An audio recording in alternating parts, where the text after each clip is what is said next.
Chapter 3. The Dwarf. The worst of sleeping out of doors is that you wake up so dreadfully early. And when you wake, you have to get up because the ground is so hard that you are uncomfortable. And it makes matters worse if there is nothing but apples for breakfast and you have had nothing but apples for supper the night before. When Lucy had said, truly enough, that it was a glorious morning, there did not seem to be anything else nice to be said. Edmund said what everyone was feeling. We've simply got to get off this island. When they had drunk from the well and splashed their faces, they all went down the stream again to the shore and stared at the channel which divided them from the mainland. We'll have to swim, said Edmund. It would be all right for Sue, said Peter.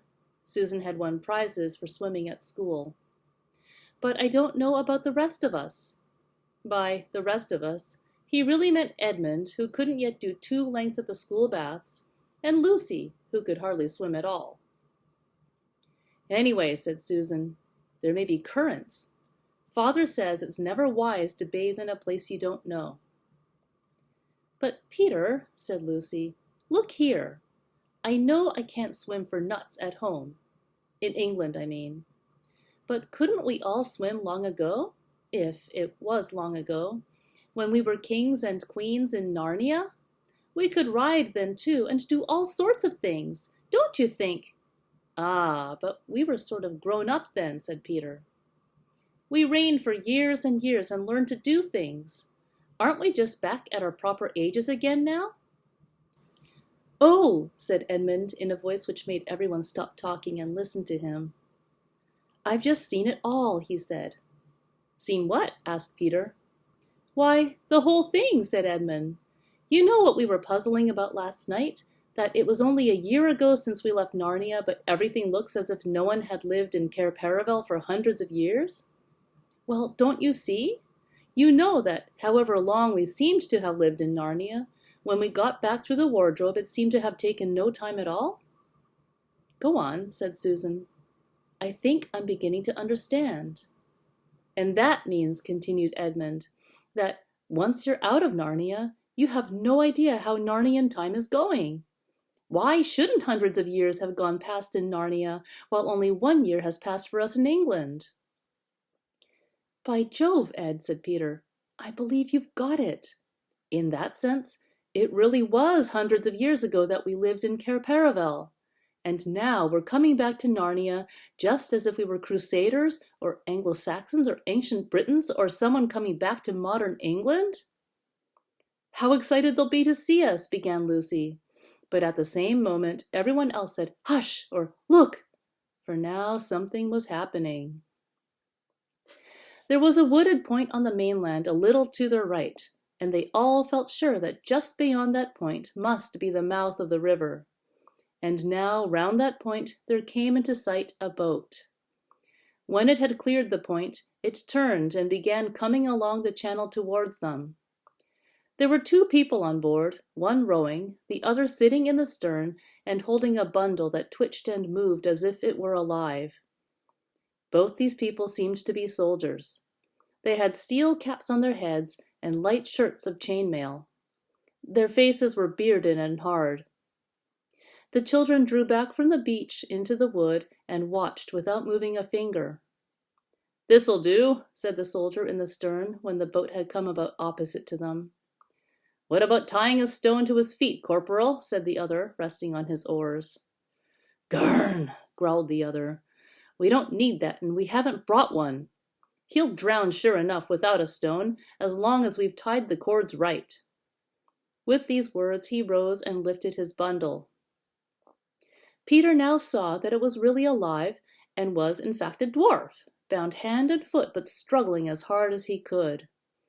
Next moment he heard a twang just beside his ear, and all at once the soldier threw up his arms, dropping the dwarf into the bottom of the boat, and fell over into the water.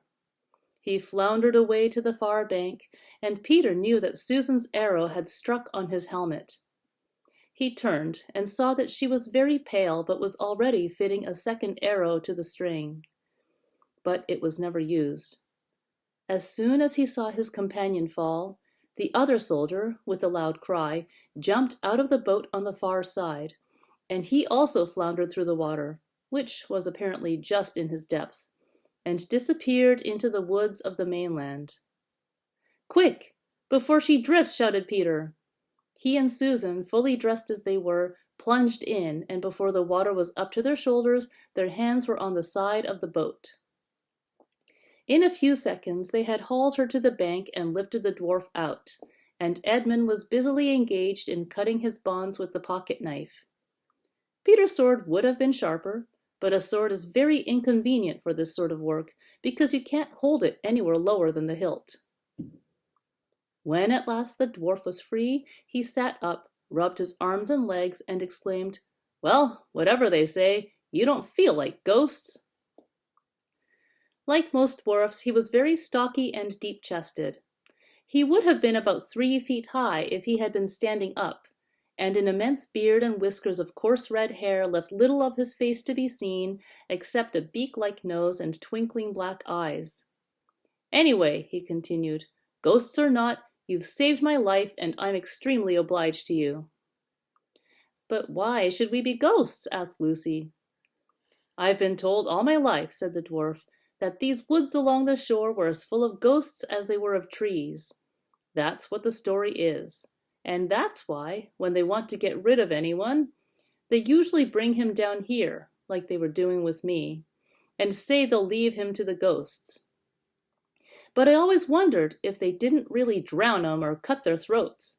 I never quite believed in the ghosts, but those 2 cowards you've just shot believed all right. They were more frightened of taking me to my death than I was of going." "Oh," said Susan, "so that's why they both ran away." "Huh? What's that?" said the dwarf. "They got away," said Edmund, "to the mainland." "I wasn't shooting to kill, you know," said Susan. She would not have liked anyone to think she could miss at such a short range. Said the dwarf. "That's not so good. That may mean trouble later on, unless they hold their tongues for their own sake." "What were they going to drown you for?" asked Peter. "Oh, I'm a dangerous criminal, I am," said the dwarf cheerfully. "But that's a long story. Meantime, I was wondering if perhaps you were going to ask me to breakfast?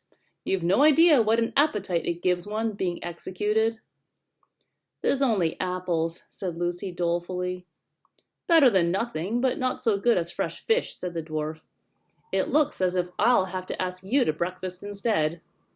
I saw some fishing tackle in that boat, and anyway, we must take her round to the other side of the island. We don't want anyone from the mainland coming down and seeing her." "I ought to have thought of that myself," said Peter. The 4 children and the dwarf went down to the water's edge, pushed off the boat with some difficulty, and scrambled aboard. The dwarf at once took charge. The oars were of course too big for him to use, so Peter rowed, and the dwarf steered them north along the channel and presently eastward round the tip of the island. From here the children could see right up the river and all the bays and headlands of the coast beyond it. They thought they could recognize bits of it, but the woods, which had grown up since their time, made everything look very different. When they had come round into open sea on the east of the island, the dwarf took to fishing. They had an excellent catch of pavenders, a beautiful rainbow-colored fish which they all remembered eating in Cair Paravel in the old days. When they had caught enough, they ran the boat up into a little creek and moored her to a tree. The dwarf, who was a most capable person, and indeed, though one meets bad dwarfs, I never heard of a dwarf who was a fool, cut the fish open, cleaned them, and said, "Now what we want next is some firewood."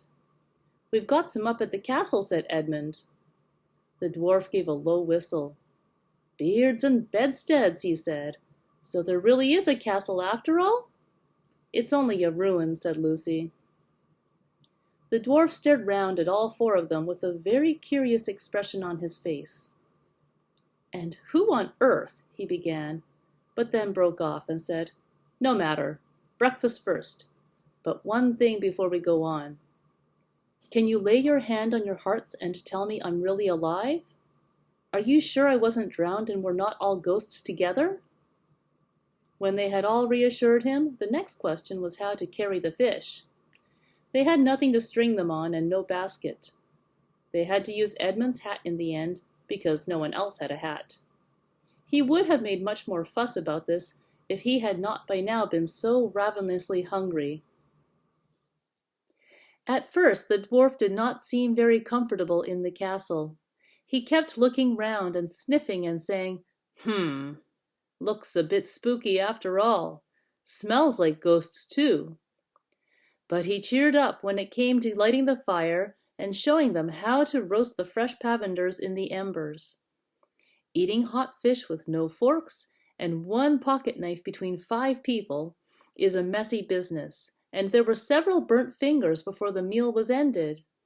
But, as it was now 9 o'clock, and they had been up since 5, nobody minded the burns so much as you might have expected. When everyone had finished off with a drink from the well and an apple or so, the dwarf produced a pipe about the size of his own arm, filled it, lit it, blew a great cloud of fragrant smoke, and said, "Now." "You tell us your story first," said Peter, "and then we'll tell you ours." "Well," said the dwarf, "as you've saved my life, it is only fair you should have your own way. But I hardly know where to begin.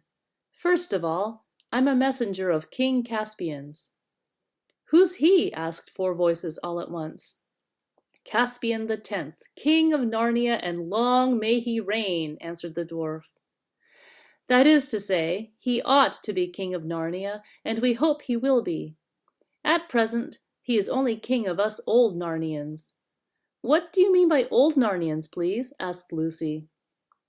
"I see," said Peter, "and Caspian is the chief old Narnian."